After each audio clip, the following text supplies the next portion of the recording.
Labadiena brangus mano kanalo žiūrovai. Šiandieną kartu su manimi pasigaminsime labai skanias mėlynės bandeles su dešrelėmis.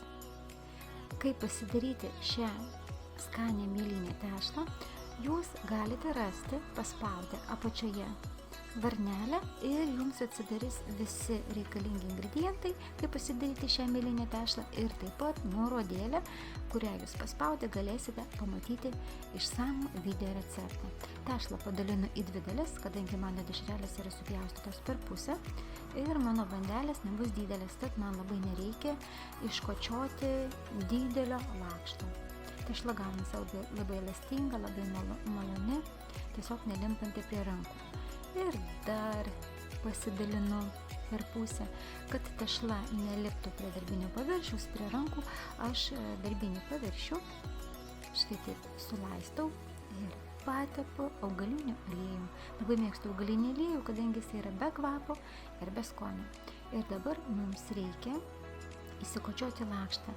Labai plonai nekočioju, taip pat ir storai. Panašiai 3-4 mm pakankamai. Ir dabar mums reikia susipjaustyti juostelėmis. Juostelės gali būti didesnės, tai yra siauresnės, platesnės. Čia jau kaip jums patinka. Ar norite, kad daugiau susivyniotų dešrelė į bandelę? Aš tiesiog visuomet pjaustau nelabai plačiomis juostelėmis ir dabar suvyniosime dešreles. Labai žinokit paprastai pasigaminti, o bandelės šios su dešrelėmis išeina labai skanios. Jas galime valgyti pašildytas arba netgi šaltas. Ir tokiu būdu jos yra labai skanios. Ir štai taip į volelį susukame dešrelę. Taip susuktas bandeles dedu ant skardos, kuri yra išklota kepimo popieriumi, orkaitė yra kaitinta iki 180 laipsnių ir bandelės kepa 20-25 minutės. Tiesiog kepu iki apskrudimo.